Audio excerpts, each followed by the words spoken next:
नमस्ते। आज हम चार्ल्स डुहेग की किताब द पावर ऑफ हैबिट पर थोड़ी गहराई से बात करेंगे। आदतों की शक्ति। ये किताब सिर्फ ये नहीं बताती कि आदतें बनती कैसे हैं, बल्कि ये भी कि कैसे ये हमारी जिंदगी, काम सब पर असर डालती हैं और क्या हम इन्हें बदल सकते हैं। यही बड़ा सवाल है। बिल्कुल। और आज हम इसी के जरूरी आइडियाज को समझने की कोशिश करेंगे। हाँ, क्योंकि हम सब रोज कितनी चीजें बिना सोचे समझे करते हैं ना। सुबह उठने से लेकर पता नहीं फोन चेक करने तक। सही बात है। और किताब कहती है कि ये ऑटो पायलट मोड असल में दिमाग के लिए अच्छा है, ऊर्जा बचती है। लेकिन अच्छी खबर ये है कि ये ऑटो पायलट बदला जा सकता है, ये पैटर्न समझे जा सकते हैं। तो चलिए समझते हैं। किताब का जो सबसे बड़ा आइडिया है वो है हैबिट लूप, आदत का चक्कर। इसके 3 हिस्से बताए हैं: क्यू, रूटीन, रिवॉर्ड। संकेत, क्रिया, इनाम। सुनने में तो सिंपल लगता है, पर ये असल में काम कैसे करता है? ये बहुत सहज है असल में। क्यू यानी संकेत, वो कोई भी ट्रिगर हो सकता है। हाँ। कोई खास समय, कोई जगह, कोई मूड या पिछला काम जो खत्म हुआ हो। ये दिमाग को इशारा देता है कि भाई ऑटोमेटिक मोड में चले जाओ। अच्छा। फिर आता है रूटीन, वो असल काम जो हम करते हैं, शारीरिक, मानसिक या भावनात्मक। ठीक है। और आखिर में रिवॉर्ड यानी इनाम, वो मजा, वो संतुष्टि जो दिमाग को मिलती है। और दिमाग ना उस इनाम की उम्मीद करने लगता है। हाँ। और इसी उम्मीद से ये लूप और पक्का होता जाता है। जैसे मान लीजिए दोपहर के 3 बजे क्यों, हाँ। थोड़ी बोरियत हुई तो आप शायद उठकर कॉफी पीने चले गए, रूटीन। और उससे ताजगी मिली या लोगों से बात हो गई, रिवॉर्ड। समझ गया। ये तो होता है। और फिर किताब में कीस्टोन हैबिट्स की बात आती है, मुख्य आदतें। ये क्या भला है? सुनने में कोई बहुत बड़ी आदत लगती है? नहीं, जरूरी नहीं। कीस्टोन आदतें वो होती हैं, चाहे छोटी हों या बड़ी, जिन्हें अपनाने से ना आपकी जिंदगी में अपने आप ही दूसरे अच्छे बदलाव आने लगते हैं। जैसे एक चेन रिएक्शन शुरू हो जाता है। अच्छा, जैसे किताब में उदाहरण है, रोज सुबह उठकर अपना बिस्तर ठीक करना। छोटी सी बात है। हाँ, बिल्कुल। पर ये अनुशासन और चीजों को व्यवस्थित रखने की भावना देती है, जो फिर दिन के दूसरे कामों में भी झलक सकती है। या फिर नियमित एक्सरसाइज। हाँ, एक्सरसाइज वाला उदाहरण तो समझ आता है। उससे सेहत के अलावा भी शायद प्लानिंग वगैरह बेहतर होती होगी। बिल्कुल। आत्मनियंत्रण बढ़ता है, मूड अच्छा रहता है, ये सब दूसरे फायदे हैं। ये तो दिलचस्प है। किताब में कुछ कंपनियों के उदाहरण भी थे, शायद स्टारबक्स का जिक्र था, प्रॉक्टर एंड गैम्बल का। हाँ, और वो दिखाते हैं कि ये सिद्धांत कितने प्रैक्टिकल हैं।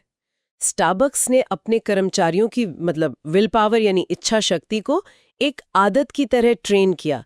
उन्होंने सिखाया कि मुश्किल ग्राहक क्यू आने पर कैसे शांत रहकर तय तरीके से जवाब देना है, रूटीन, ताकि अच्छी सर्विस मिले। रिवॉर्ड? वाह। मतलब इच्छा शक्ति भी एक स्किल है जिसे आदत बना सकते हैं। हाँ, और प्रॉक्टर एंड गैम्बल ने फैब्रिज के साथ यही किया। पहले वो बुरी गंध हटाने के लिए था, पर चला नहीं।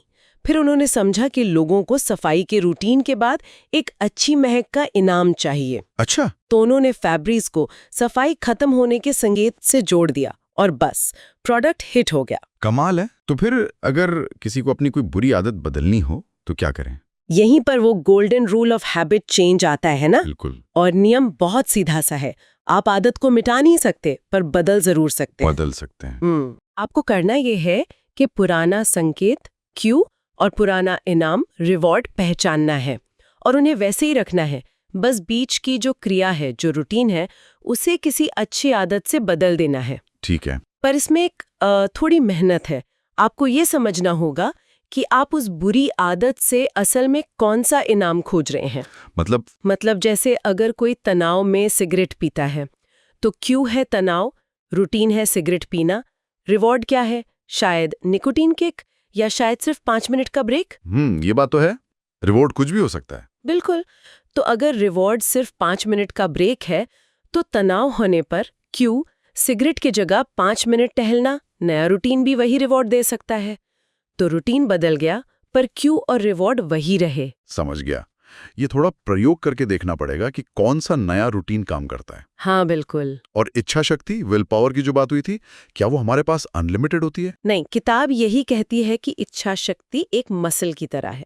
जैसे मांसपेशी थक जाती है, वैसे ही इच्छा शक्ति भी इस्तेमाल करने पर कमजोर पड़ जाती है। अच्छा, तभी शाम तक मुश्किल काम टालने का मन करता है। हाँ, इसीलिए जरूरी काम तब करने चाहिए जब इच्छा शक्ति ताजा हो, जैसे सुबह। और इसे बचाने के लिए पहले से योजना बनाना, फैसले कम करना, ये सब मदद करता है। लेकिन अच्छी बात यह है कि इसे ट्रेनिंग से मजबूत भी किया जा सकता है। जैसे मसल बनती है, वैसे ही विल पावर भी। इसे भी एक आदत की तरह डेवलप कर सकते हैं। ये सब सुनने में तो काफी असरदार लगता है, पर क्या किताब की कोई आलोचना भी होती है? कुछ कमियां? हाँ, कुछ लोग कहते हैं कि इसमें जो मुख्य बातें हैं वो थोड़ी दोहराई गई हैं, और जो कॉर्पोरेट केस स्टडीज हैं वो दिलचस्प तो हैं, पर कभी-कभी थोड़ी लंबी खिंच जाती हैं। अच्छा। और शायद हर कोई उन्हें अपनी निजी जिंदगी से सीधे-सीधे नहीं जोड़ पाता। ये हो सकता है। तो कुल मिलाकर द पावर ऑफ हैबिट ये दिखाती है कि आदतें सिर्फ हमारी छोटी-मोटी पसंद नापसंद नहीं है। ये गहरे न्यूरोलॉजिकल पैटर्न्स हैं और इनका असर हमारी जिंदगी से लेकर कंपनियों और यहाँ तक कि सामाजिक बदलावों तक है। बिल्कुल सही कहा। ये किताब साइंस और असल जिंदगी की कहानियों का एक बेहतरीन मिश्रण है। यह हमें समझाती है कि हम जो करते हैं वो क्यों करते हैं, और सबसे बड़ी बात, ये हमें एहसास दिलाती है कि हम इन आदतों के गुलाम नहीं हैं। हम इन्हें समझ सकते हैं और बदल भी सकते हैं। ये शक्ति हमारे ही पास है। और अब जाते जाते सबके सोचने के लिए एक सवाल।